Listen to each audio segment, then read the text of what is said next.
So in this lecture section, we'll look at estimating risk and functions of risk using the results from logistic regression. So while the results from logistic regression can be easily interpreted in terms of odds and odds ratios after exponentiation, and they're frequently presented as such in papers, for prospective cohort studies, risks can actually be estimated. With a little bit of work, the results from logistic regression can be converted to probabilities, proportions, or risks, and presented on this scale. So in the last several sections, we've explored how to relate a binary outcome to a predictor, binary, categorical, either ordinal or nominal, or continuous, via simple logistic regression. We have shown how to translate the results into estimates of odds and odds ratios. The results from logistic regression can also be used to get estimated risks and functions of risk if the study design allows for risk estimates. And for the most part, that we've only considered study designs of that nature in this class. The one exception would be case control studies, and I'll comment a little bit more about that when we wrap things up. So just to work this out, recall the estimated odds of a binary outcome is given by odds is equal to p hat, the proportion or risk of having the outcome, divided by the proportion or risk of not having the outcome, which is 1 minus the risk of having it. This expression can actually be algebraically solved in terms of p hat, so I'll let you, if you're interested algebra-wise, do it yourself, but the end result is that if you solve for p hat in this equation, you get p hat equals odds over 1 plus odds, which is one version of the logistic regression equation we looked at when we first introduced it. So we can actually use the results from logistic regression to estimate the log odds of an outcome given its x values and translate that into a proportion or risk estimate via that formula. So let's look at our example with respiratory failure and gestational age. We had a reference category of 37 to 40 weeks, and then we had an indicator for being a low gestational age of 34 weeks, another indicator if the infant was 35 weeks gestational age, and another indicator if the infant was 36 weeks. So let's compute the probability or proportion of infants with respiratory failure for that reference group, the children born full term, 37 to 40 weeks. Well, if we do this based on the previous example, the log odds is equal to that estimated intercept of negative 5.5. We can turn this into an odds, an estimated odds, p hat over minus 1, p hat over 1 minus p hat, just by taking the antilog or raising e to the negative 5.5 power, and this will give us the odds for this group. And we can now turn that odds estimate into a probability by our formula of taking the estimated odds over 1 plus the odds, or in this case 0.004 over 1 plus 0.004, i.e. 1.004, and this is roughly equal to 0.004. So in this case, the risk is really low, and hence the odds and the risk are close. But this estimates that 0.4% of the children born full term experienced respiratory failure, so less than 1%. If we do this for the group with the highest relative odds to this reference, the gestational age of 34 weeks, we're going to see a different story.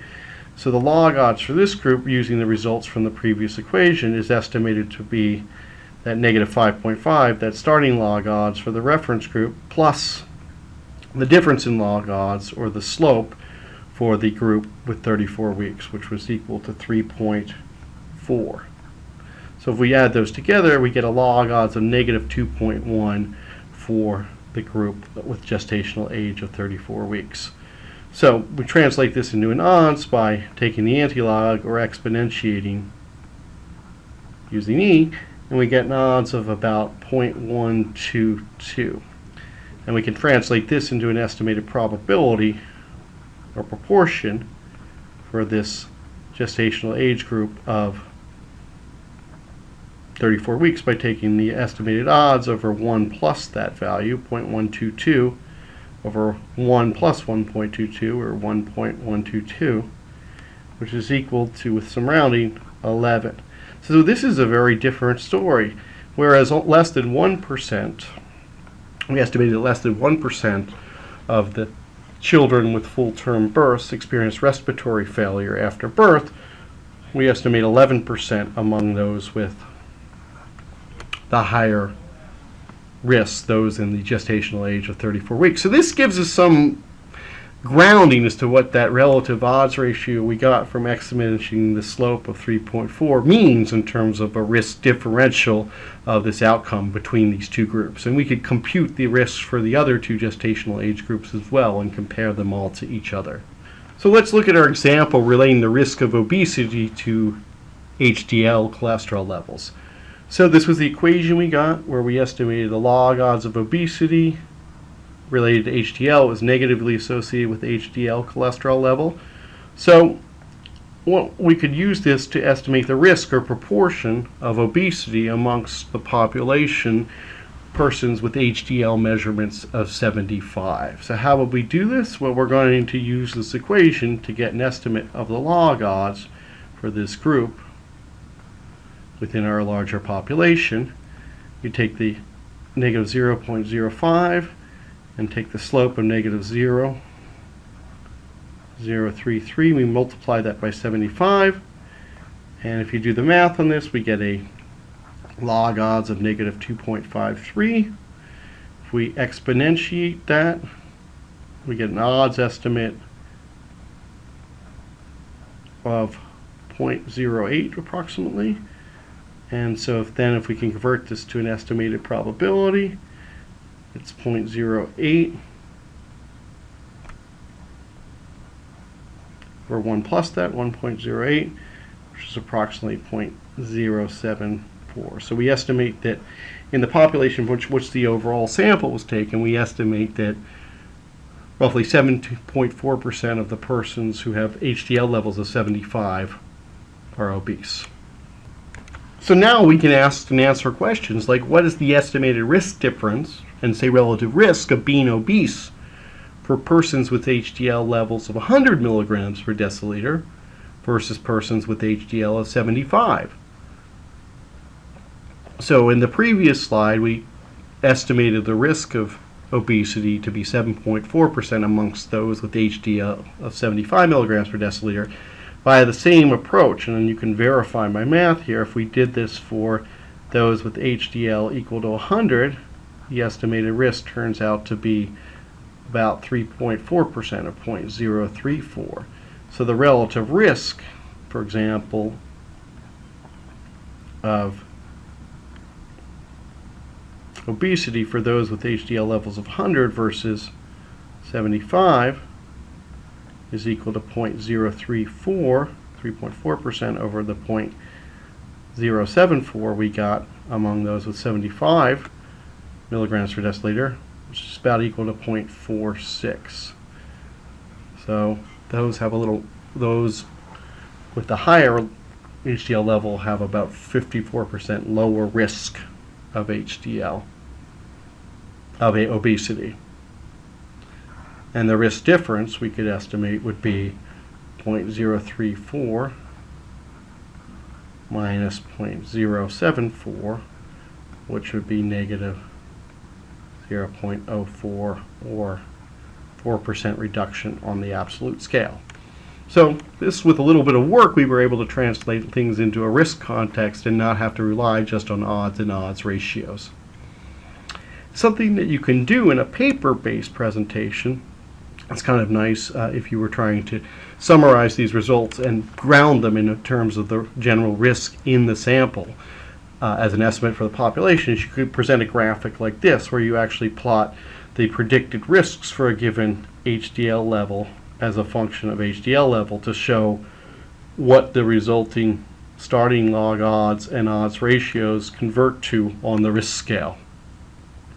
And we can see clearly that the probability of being obese drops relatively quickly with increases in HDL cholesterol. Recall the results about breastfeeding and age and the resulting equation using the sample of 192 Nepali children, 12 to 36 months old. So we were looking at the relationship between breastfeeding and age, and we came up with an equation that looks like this. The log odds of being breastfed is equal to the intercept of 7.30 plus negative 0.24 times the age. And so we said, well, what is the estimate? What is this estimate for 24-month-old children? Well, what we need to do is plug 24 into our equation and take 7.30 plus negative 0.24 times 0.24, and we get a log odds estimate of 1.54. If we were to convert this to a corresponding odds, we'd exponentiate the result, get an odds of 4.66, and then to translate that into a probability or p-hat, get something like this: 82%. We estimated 82% of children who are 24 months old are being breastfed. What if we wanted to do this for 16-month-olds, those that are younger? Well, I'll get us started. If we plug in the number here, the estimated log odds is 3.46. If we actually convert that to the odds by exponentiating 3.46, we get an odds estimate of about 31.8, very large odds. And if we translate this into a probability or proportion, it's 31.8 over 32.8, which is roughly equal to 0.97. So roughly 97% of 16-month-olds are breastfed. Okay? So what is the estimated relative risk of being breastfed for 24-month-olds to 16-month-olds? Well, we could just compare in ratio format their respective estimated probabilities, and the relative risk is 0.85. On the relative scale, 24-month-olds have a 15% lower risk of being breastfed as compared to 16-month-olds. And this is one example, the only one we looked at before, but just how the numbers work out, where the estimated risk difference is equal to the reduction on the relative risk scale. So if we look at the risk difference and take 82% minus 97%, this is an absolute reduction in the proportion being breastfed of 15%. And this following graphic here shows essentially the estimated risk or probability of being breastfed as a function of child's age. And so you can see at 16 months, if we trace that up, we get that, it's not a perfect alignment, but we're close to 1. That was that 97%. If we go up to 24 months, it's bringing us down into the low 80s territory. But this graphic sort of shows that for the youngest children, it's almost certain that they're being breastfed, but the probability drops off relatively quickly, especially in the older ages, down to about 20% of all children by 36 months. So in summary, for most types of studies, and the only exception is case controls in the studies we've talked about, and you may recall from that one part of Stat Reasoning 1, we showed that you cannot estimate risk directly in case control studies, but the results from logistic regression for studies other than case control can be used to estimate risks, i.e. probabilities or proportions, and hence risk differences in relative risks. And in turn, the results can be presented to some degree on these scales, and that might be helpful for informing readership about the implications of this association and give it a little more grounding than just reporting the results in terms of odds ratios.